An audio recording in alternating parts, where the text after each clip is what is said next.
Madame, Monsieur, bonsoir, soyez les bienvenus. Nous sommes ensemble pour une nouvelle semaine d'informations sur la première. Une nouvelle filière sri-lankaise est-elle en place pour faire arriver des migrants à Mayotte? La question se pose depuis ce matin avec le débarquement clandestin d'un navire avec à son bord des ressortissants sri-lankais. Une première à Mayotte qui suscite des interrogations et un ras-le-bol auprès de la population. Dans ce journal, nous reviendrons également sur l'écrasante victoire du Rassemblement national à Mayotte dans les élections européennes. Le parti de Marine Le Pen est arrivé très largement en tête dans le département. Réaction et analyse des résultats à suivre. Et ce soir, nous recevons Aouladi Saïndou Battiston, représentant du RN à Mayotte. Rendez-vous tout à l'heure. Et puis nous irons aux Comores pour revenir sur la cérémonie de l'investiture d'Azali Assoumani. Elle s'est déroulée hier à Moroni, une cérémonie boudée par l'opposition, ce qui n'a pas empêché le président réélu de prêter serment pour ce nouveau mandat.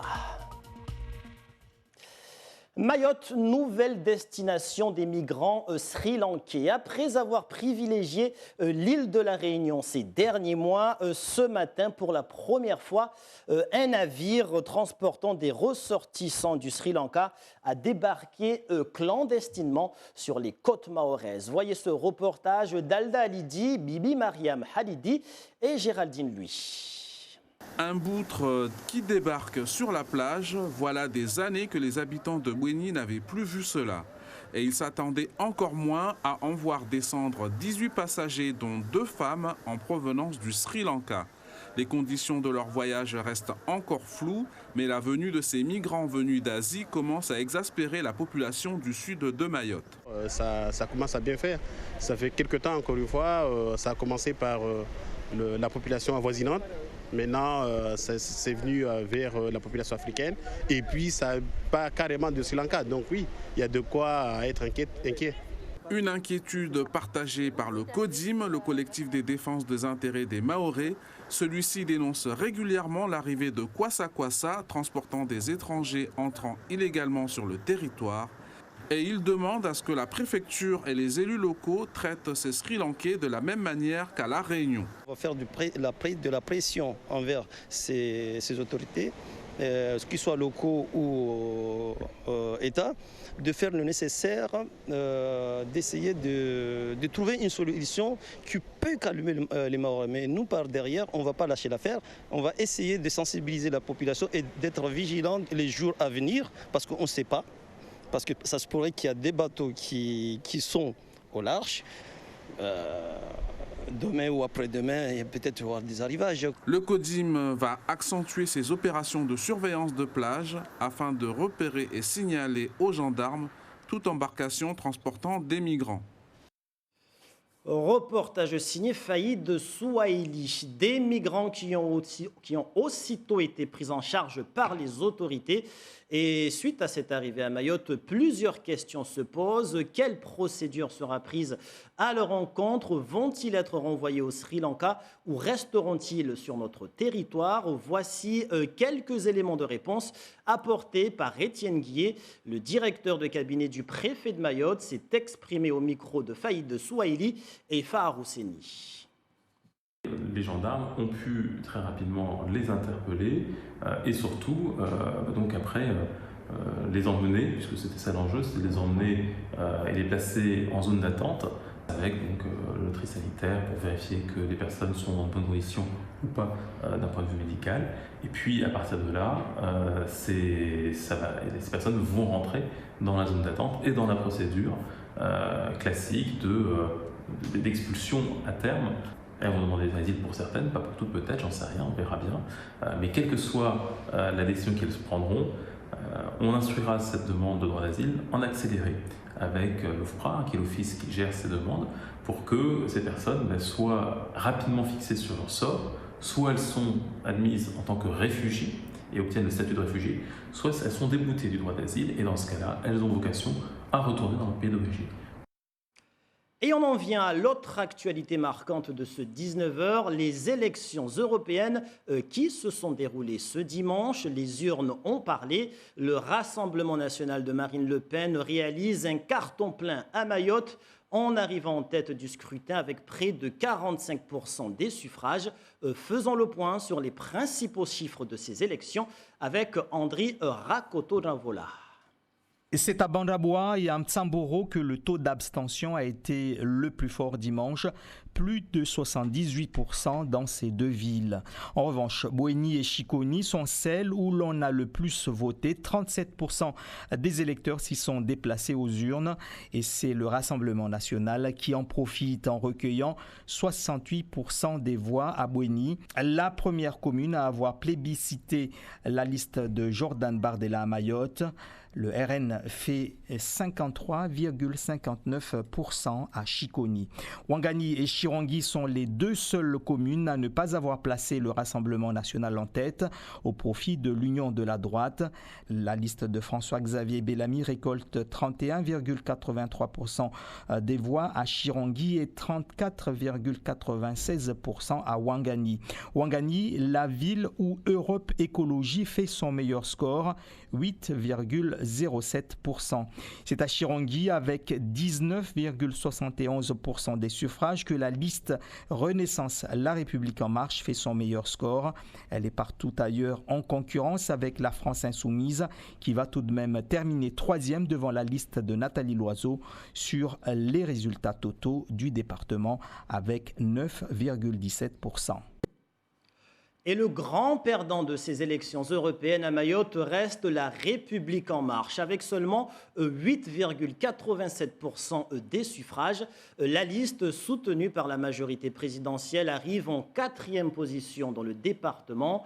Je vous propose d'écouter quelques réactions de ces soutiens locaux. Je pense plutôt que c'est la bêtise de beaucoup qui relayent bêtement les propos du CODIM, qui relayent des propos haineux, qui laissent place à ce genre de groupuscules. Et c'est la faute des partis qui n'ont pas su faire campagne, qui n'ont pas su défendre des idées plus rassembleurs que ce qui s'est passé. Mais ce n'est pas un rejet de la politique du gouvernement. On a pris acte du fait que le Rassemblement national est arrivé en tête, ici particulièrement à Mayotte avec un score de plus de 45%. Donc oui, ça nous interpelle. Voir maintenant qu'est-ce qu'il y a derrière ce chiffre. Est-ce qu'aujourd'hui il s'agit d'un vote sanction, il s'agit d'un vote de conviction? À nous maintenant d'aller chercher les réponses auprès des Mahorais et voir ensuite qu'est-ce qu'il faudrait faire pour qu'on puisse inverser s'il y a lieu cette tendance. Mayotte ne mérite pas ce résultat, mais c'est l'explication de la situation dans laquelle se trouve notre département. Nous savons que notre département est devenu le passoire pour l'Europe. Les derniers événements liés au trafic de l'immigration clandestine nous montrent que la situation est préoccupante et la population n'a trouvé d'autre moyen que de voter la liste Marine Le Pen de Jordan Bardella pour lancer un message, encore une fois, à l'État et au gouvernement. Des réactions qui contrastent avec celles des opposés à la politique d'Emmanuel Macron et du gouvernement. En voici quelques-unes, je vous propose de les découvrir. La présidente du parti Rassemblement national a porté des pistes de solutions pour lutter contre l'immigration, a porté ses fruits. Aujourd'hui, sur 17 communes, elle arrive en tête dans 15 et elle fait le score le plus élevé en Outre-mer. Et je rappelle que tout l'Outre-mer a également voté en faveur de Marine Le Pen. Cela montre aussi que, encore une fois, la politique qui est menée par le gouvernement actuel vis-à-vis de l'Outre-mer va réellement à l'encontre des ultramarins, tout particulièrement des Mahorais, à cause de cette situation spécifique de lutte contre l'immigration, où aucune solution viable n'a été proposée depuis 2 ans.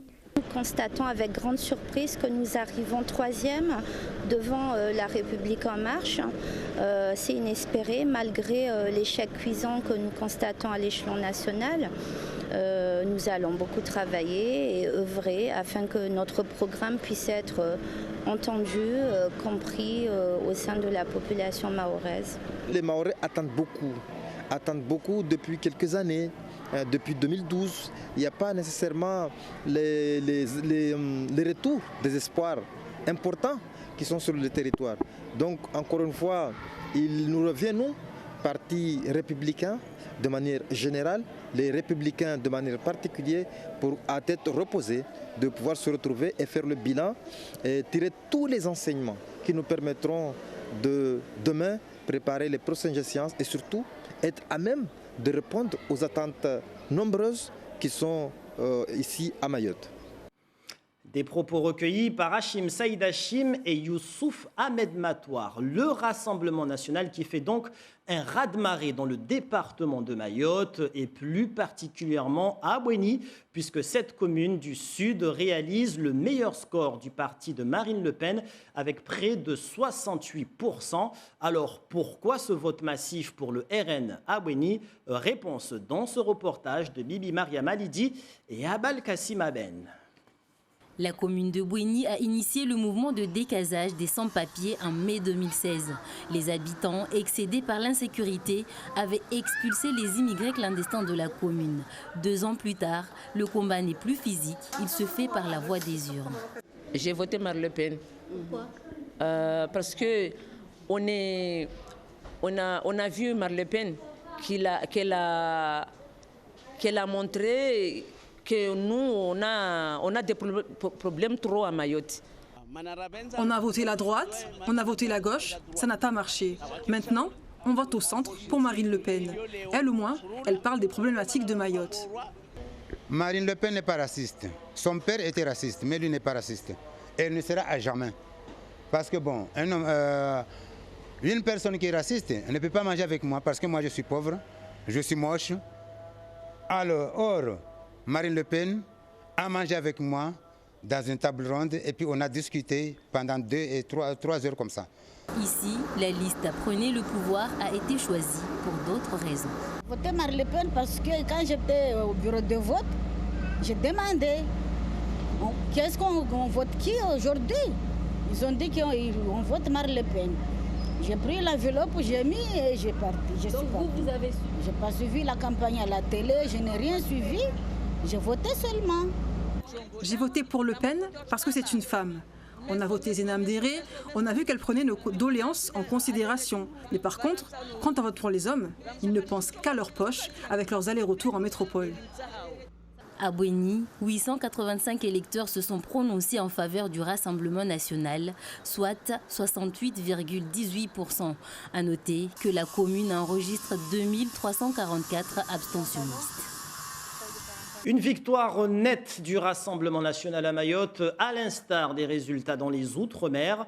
On retient notamment une participation en hausse par rapport aux dernières élections européennes. Le parti de Marine Le Pen est donc en tête. La République En Marche peine à s'implanter. Et Europe Écologie Les Verts progresse fortement. Ce sont les grandes tendances que l'on peut tirer des premiers résultats des élections européennes dans les Outre-mer. On fait le point avec Serge Massot. Comme dans l'Hexagone, les citoyens des Outre-mer se sont un peu plus mobilisés qu'en 2014, avec quelques nuances quand même. Plus de 10 points de mieux à La Réunion, mais 20 points de retard à Wallis et Futuna, pourtant champion de la mobilisation en 2014. Politiquement aussi, le partage des voix est similaire à celui de la France continentale. Le Rassemblement national est en tête presque partout, jusqu'à 45% des voix à Mayotte, 23,5% en Guadeloupe. La liste de Renaissance n'obtient la première place qu'en Martinique, à Wallis et Futuna et en Polynésie, au-delà des 40%. En toute logique, la Guadeloupéenne Maxette Pirbacas-Grisoni, 12e sur la liste du Rassemblement, ira à Strasbourg. De même, Stéphane Bijoux, 10e sur la liste Renaissance. L'autre réunionnais, Younous Omarji de la France Insoumise, retrouvera son siège, mais de justesse. Et pour parler avec nous de ces résultats, nous recevons ce soir Aoladi Saïndou Battiston, représentant du Rassemblement national à Mayotte. Bonsoir. Bonsoir Papineau Zaidani. Je dis bonsoir à toutes et à tous les Maoris qui nous ont donné leur confiance sur cette élection. Alors on vient de le voir, votre parti est arrivé largement en tête. Il est vainqueur de ces élections européennes à Mayotte avec plus de 45% des suffrages. Quelle est votre réaction face à cette victoire ? C'est vrai, cette victoire, on l'attendait parce que tout le monde disait qu'on ne faisait pas campagne, mais nous, on n'avait pas les moyens qu'avaient les autres partis. Nous sommes un petit parti jusqu'avant les résultats d'hier. Mais on a été sur le terrain et sur le terrain, on entend la cri de détresse des gens, de la population. Ils sont en crise. Donc on nous a dit, on va vous porter leur suffrage par rapport à Marine Le Pen, parce que Marine Le Pen, c'est la seule chef de parti qui est venue ici pendant ces élections et il a dit ce que les Maoris veulent entendre. Et il a proposé ce que les Maoris veulent qu'on fasse ici sur le territoire. Mais tous les autres ont peut-être proposé, mais ce qu'il y a, ils étaient déjà au pouvoir, ils n'ont rien fait. Et encore, par rapport à cette élection, monsieur, je vais vous dire que le ministre de l'Intérieur, il était ici à ma place. Et je ne sais pas qui l'a interrogé, il est venu ici se foutre, mais je pèse bien les mots, se foutre la gueule des Mahorais en disant qu'il est bien et qu'il trouve normal d'accueillir des étrangers en situation irrégulière. Alors, ce sont des propos qui vous engagent, je vous le rappelle. Comment, aujourd'hui, expliquez-vous ce plébiscite pour votre parti à Mayotte ? Qu'est-ce qui peut justement résumer votre victoire ? Mais justement, c'est ça ce que je viens de vous dire. C'est que le premier, c'est-à-dire comment dirais-je, le tuyau qui a fait que les gens sont mécontents, c'est le ministre de l'Intérieur, ce qu'il a dit ici. Oui, oui. Ça a un événement, y compris, je crois, vous-même, y compris tout le monde. Parce qu'un ministre de l'Intérieur français vient ici, dans un territoire français, dire ces genres de mots, désolé, mais à partir de là, le jeu est fait. Aujourd'hui, vous considérez que c'est un vote d'adhésion et non un vote de colère ou de haine, comme le disent vos détracteurs ? Moi, je peux dire, ça c'est sûr, il faut dire la réalité. Je suis sûr, certains, là, il y a encore des votes de colère, ça je le conçois, mais nous voulons transformer cette vote de colère en adhésion. Parce qu'au jour d'aujourd'hui, je ne crois plus que les gens qui ont voté, qui ont mené leur suffrage au jour d'aujourd'hui au Rassemblement national et à Marine Le Pen, je crois que ça risque de continuer. Parce que tant que rien n'est fait, et j'imagine bien, d'ici jusqu'aux prochaines élections, je ne crois pas qu'il va y avoir grand-chose qui sera fait à Mayotte. Donc les votes risquent d'être votes d'adhésion. 45% des suffrages exprimés, alors que peuvent espérer les Mahorais aujourd'hui de Marine Le Pen, du Rassemblement national? Mais comme tout le monde sait qu'en ce moment, tout ça va se jouer à Luxembourg, au Parlement européen. C'est-à-dire que déjà, nous, on va envoyer 24 élus. Donc les 24 vont siéger dans un groupe, et dans le groupe, c'est là, tout va se passer là-dedans. C'est-à-dire, par rapport à leurs propositions, sachant que Marine Le Pen, c'est la seule liste qui a proposé des projets pour l'outre-mer, et en particulier pour Mayotte. C'est-à-dire qu'il veut rentrer tout l'outre-mer dans l'espace Schengen, c'est-à-dire pour que les outre-mer soient protégés, comme l'Europe, comme dans l'Hexagone. Aussi, sachant que depuis longtemps, on a oublié aussi les Pacifiques. Et ils veulent que les tomes qui sont dans le Pacifique, c'est-à-dire Nouvelle-Calédonie ou le Futuna, rentrent dans le RUP. Parce qu'ils ont été les oubliés. Et ça, c'est dans le programme de Marine Le Pen. C'est-à-dire que Marine Le Pen, c'est la seule liste qui a des projets pour nous, les Outre-mer. Et j'appelle, pour en finir, j'appelle tous les Mahorais, les Mahoraises, qui nous ont apporté leur suffrage. Venez avec nous, n'ayez pas peur, prenez vos adhésions, qu'on mette le paquet pour que, à la fin, Marine Le Pen va nous donner tout ce qu'a besoin les Mahorais. Aoladi Saïndou Battiston, merci d'avoir accepté de répondre à nos questions. C'est moi qui vous remercie de m'avoir invité. Merci. Voilà tout pour ce très long chapitre consacré ce soir aux résultats des élections européennes. Et pour terminer, encore de la politique dans la région cette fois, avec la cérémonie d'investiture du président Azali Assoumani. À noter qu'aucun chef d'État étranger n'a fait le déplacement, pas plus que l'opposition qui continue de contester sa réélection à la tête de l'Union des Comores. Faïza Soulé, Ibrahim Youssouf. C'est dans un complexe omnisport plein à craquer que Azali Assoumani a prêté serment ce 26 mai à Moroni en tant que président de la République. Si aucun chef d'État n'a fait le déplacement, l'Union africaine, la Ligue des États arabes ou encore l'Organisation internationale de la francophonie ont envoyé des représentants. Azali Assoumani, élu dans un climat politique tendu, a promis que dès la semaine prochaine, des mesures d'apaisement concrètes seront prises. Je voudrais annoncer que dès la semaine prochaine, des mesures concrètes d'apaisement seront prises et un texte sera soumis à cet effet.